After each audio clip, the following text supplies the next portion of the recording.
Ang pagtakas sa pulang sona. Ang alarma ay hindi isang sirena. Ito ay isang matinis, paulit-ulit na elektronikong ping sa tactical screen na nakakabit sa pulso ni Teniente Commander Elara Vance. Oras bago ang pagkuha, 3 minuto.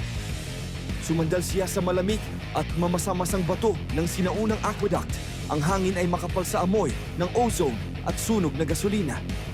Sa harapan, ang kislap ng power grid ng lungsod ay pumipintig, isang target na siniguro niyang mananatiling patay sa loob ng susunod na 6 na oras. Ang kanyang misyon, ang patayin ang pangunahing tore na kumukontrol para sa sandatang kinetic, ay tapos na. Ngayon dumating na ang pinakamahirap na bahagi, ang makalabas ng buhay sa pulang sona. Ang mabibigat at demotor na mga yabag ng isang sector patrol drone ay umalingaw-ngaw mula sa pangunahing daanan, papalapit ng papalapit. Bumulong kay Raven, mayroon akong kasama. Bulong ni Elara sa kanyang throat mic, ang kanyang hininga ay humahagod sa hangin ng gabi. Kopya ni Raven, basag na tugon ng kanyang piloto, si Jax. Kumapit ka lang, Commander. Inaasahang pagdating, 2 minuto at 30. Mahigpit niyang hinawakan ang kanyang customized energy rifle, ang Fury. Ang balikat nito ay mainit sa kanyang pisngi. Lumiko ang drone, isang malaki, 4 na paang unit na punong-puno ng mga sensor at baril ng kanyon. Ang nag-iisang optical lens nito ay nagniningas ng galit na galit, searchlight na pula. Hindi na naghintay si Elara na mag-lock ang target. Sumambulat siya mula sa pinagtataguan, tumakbo ng direkta patungo sa dambuhalang makina. Ang kanyon ng drone ay umikot ng may nakakagulat na bilis. Nagbuga ng isang barrage ng sunog na nagpatalsik ng mga tipak ng bato mula sa dingding ng aqueduct kung saan siya nagkubli. Ipinukol ni Elara ang sarili sa isang combat roll. Kinuha ang isang plasma grenade mula sa kanyang hip pouch. Hinugot niya ang peanut nang hindi tumitingin. Inihagis ang karga ng mataas. Umikot ito sa ibabaw ng chassis ng drone at sakto na dumikit sa nakalantad na cooling fins sa likod. Isang nakakasilaw na kislap ang sumabog.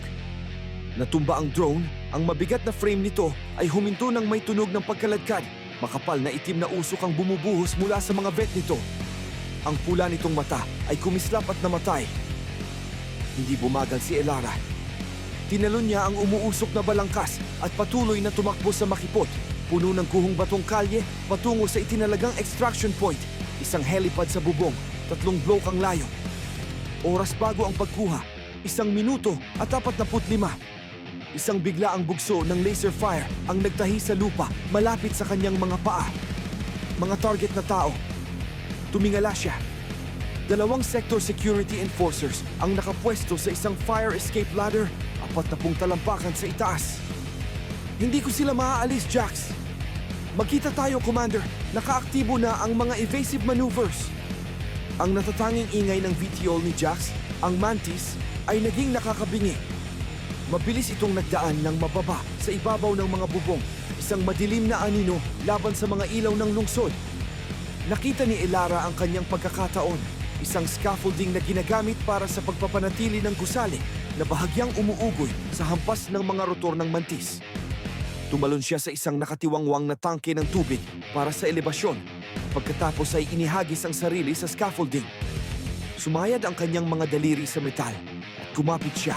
Umakyat ng mabilis, hindi pinansin ang mga sigaw ng mga enforcer. Elara! Talon! Ang boses ni Jax ay isang tilatahol sa comms. Ang Mantis ay umikot. Ang nakabukas nitong rampa ay isang nagniningas na imbitasyon.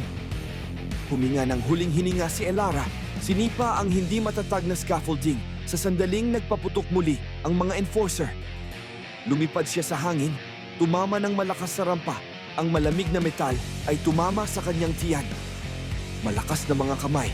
Ang pangalawang tao ni Jax, si KL, ang humawak sa kanyang kuwelyo at hinila siya paloob. Maligayang pagbabalik sa lupain ng mga buhay, Commander, sabi ni Jax, habang binabawi ang VTOL sa isang matalim, nakakahilong paglipad pataas. Nagpahinga si Elara, humihinga ng malalim, pinapanood ang pagliit ng lungsod sa ibaba nila. Binigyan niya si Jax ng isang pagod na thumbs up. Oras bago ang pagkuha, 00 minuto. Ang katapusan,